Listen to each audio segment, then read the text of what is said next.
I want your imagination to flow.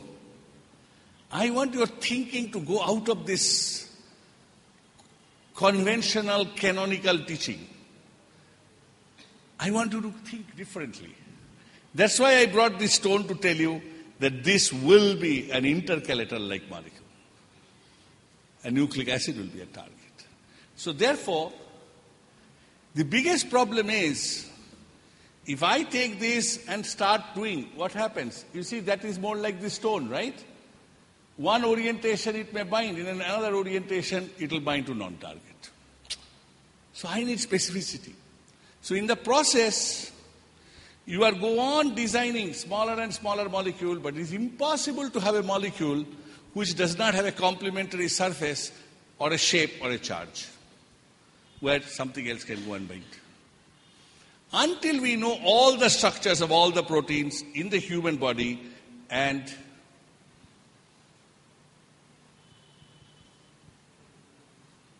so therefore, किधर चल गए था ना?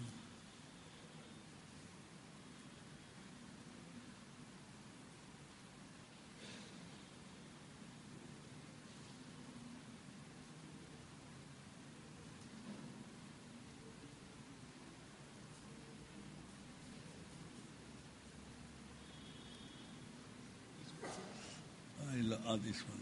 I just made mistake.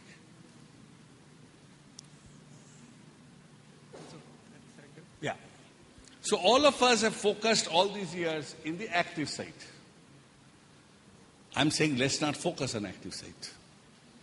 Active sites are nothing but proton donor, proton acceptor, hydroxyl group, कुछ नहीं होगा. वो सब phosphatase looks similar. You know, I have a big fight with my daughter whenever I said, you know, all your friends look alike. She said, why?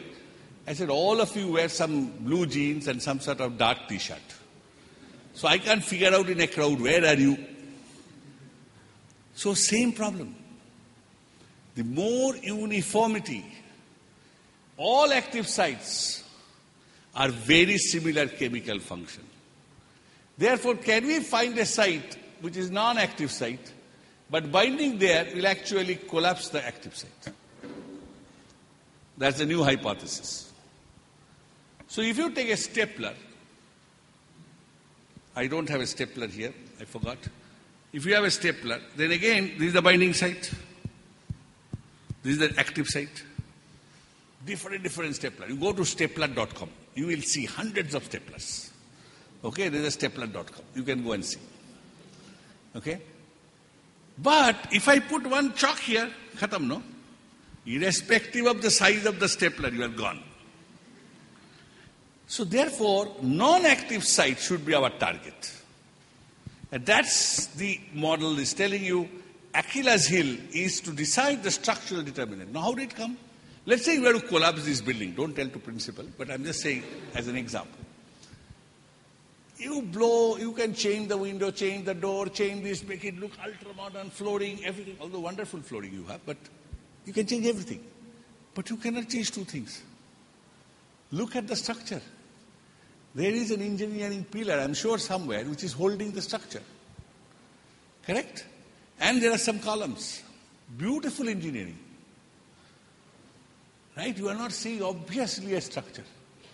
But those are very innovative structures. So if you break those, whole thing will collapse. You can't change. So can we find those Achilles' heel? You know Achilles' heel? Achilles? He had a weakness here. Why? He was held like this and dipped. That's right. The same thing as the Duryodhan Janu. So therefore, it is this. You have to find the protein target. So what did I do? Again, you do the same exercise. Look at the potential target. Let me just finish my talk by telling that what pained me to do this. I was very naive. I never done any drug discovery. I suddenly felt it is important that we worry about tuberculosis. So all my bioinformatics resources we put in, and 2002-03 we discovered 69 new targets. We took patents in tuberculosis. Went to AstraZeneca, went to Pfizer, went to others, but nobody was interested. They all said, there's no market. And this idea was based on this principle, which eventually I patented and then published. Then that brought me to the pain that even if a new idea comes, pharma companies will not pick it up. So it is our job to take it forward. And therefore, so the idea is that you should make sure the protein that you are targeting is absent in human gut flora, absent in your mouth flora, absent everywhere. And that's the one you target.